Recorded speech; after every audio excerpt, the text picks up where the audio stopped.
সাংবাদিক বৈঠকে চিকিৎসকরা সরাসরি নজর রাখবো সেদিকে। দয়া করে ওদের কোনো ক্রস কোশ্চেন করবেন না, ওরা ওদের স্টেটমেন্টটা দেবে, আপনাদের যা জিজ্ঞেস করার আমরা উত্তর দেব, আপনারা প্রশ্ন করবেন। আর লালবাজার সংক্রান্ত আর কোনো কথা বা বাইট বা বিজ্ঞপ্তি বা কিছুই আমরা এখন দেব না। ইন্টার কলেজ জিবি হওয়ার পর আমরা সেটা নিয়ে আবার প্রেস কনফারেন্স করব। ধন্যবাদ। আপনাদের নামটা বলবেন, যারা যারা বলছেন আগে বলুন না, তারপরে বলে দেবেন, সব বলে দেবেন। আন্দোলনের যে মূল সুর অরাজনৈতিক, গতকাল সংবাদ মাধ্যমে যা উঠে এসছে তা আন্দোলনের মূল সুরের সমর্থক নয়। গতকাল একটি সংবাদ মাধ্যমে আমাদের ছবি দেখানো হয়েছে এই বলে যে আমরা আন্দোলনকারীদের প্রতিনিধি হিসেবে মধ্যস্থতা করতে এসেছি, এটা মিথ্যে। আমরা WBJDF এর প্রতিনিধি হিসেবে যাইনি এবং WBJDF এর অনুমতি নিয়েও যাইনি। আমরা বিগত 3 বছর এবং 3-3.5 বছর ধরে আমাদের ওপর যেই অত্যাচার হয়েছে সন্দীপ ঘোষ এবং তার বাহিনীর দ্বারা, সেইটা জনগণকে বিশদভাবে জানানোর জন্য সংবাদ প্রতিদিন ডিজিটাল ইন্টারভিউ দিতে গেছিলাম তাদের আমন্ত্রণ।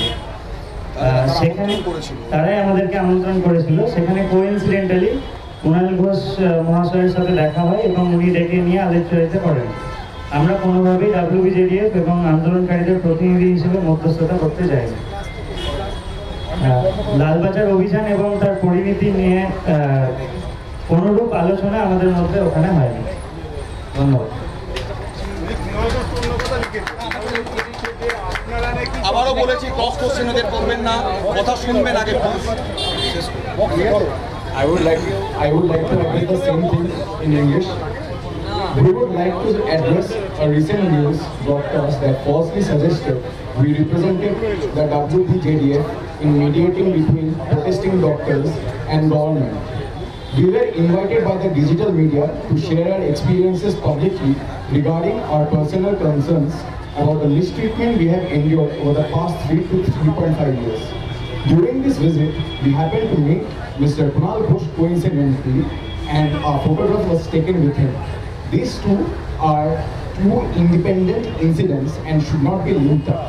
We want to clarify that we were not representing the WBJDF or engaging in any discussion related to the Lalbajar Abhijan.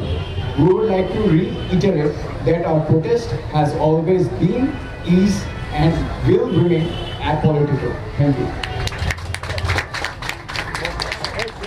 আপনাদের আরো কিছু প্রশ্ন আছে? মাইকে দে অডিও খুব খারাপ। বলছি কুণাল ঘোষ দাবি করেছেন সোশ্যাল মিডিয়াতে, একটু কাছে এসে বলুন। কুণাল ঘোষ সোশ্যাল মিডিয়া থেকে দাবি করেছেন যে সকাল 11:30তেই একদম আপনারা ঠিক করে ফেলেছেন যে লালবাজার অভিযান শেষ করে দেবেন, করে আপনারা ওখান থেকে উঠে আসবেন।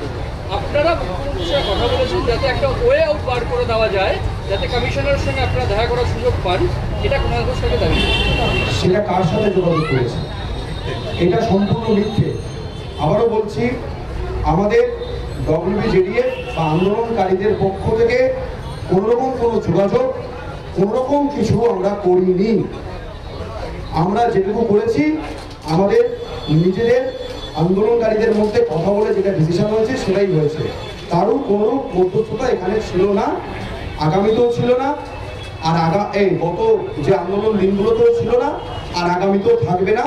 এটা আমাদের স্ট্যান্ড, এটা থেকে আমরা লড়ব না। আমাদের এই আন্দোলন অরাজনৈতিক এবং এইভাবেই আমরা চালাবো।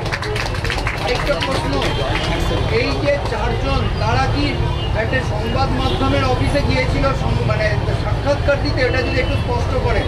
না, এইটা ওদের বক্তব্যে খুব পরিষ্কারই জানানো হয়েছে যে একটি মোটামুটি সংবাদ প্রতিদিন, যাই হোক, মানে ওরা বলেছে ওই ডিজিটাল মিডিয়ার আমন্ত্রণেই ওরা ওখানে গিয়েছিল। ওদের সাথে 3 বছর 3.5 বছর ধরে যে অত্যাচার হয়েছে সেই বিষয়ে কথা বলতে।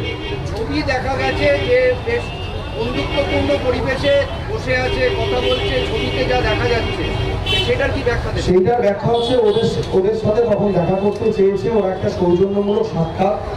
এটা তো হয় না যে কেউ একজন ডাকলো দূর আমি যাবো না, এরকম তো হয় না। ওদেরকে ডেকেছে, ওরা গেছে। এই বিষয়ে তোরা যদি কিছু বলতে চাস তো। আমাদের ওখানে যখন সংবাদ মাধ্যম অফিসে, যে লাইভ অফিসে ওখানে যাচ্ছিলাম, ওই অফিসে হচ্ছে ওনার অফিসও, তখন উনি দেখতে পেয়ে আমাদেরকে ডাকেন। এবং ওখানে যে আলাপচারিতাটা হয়েছে সেটা খুব বড় জোরে 2 থেকে 3 মিনিটের।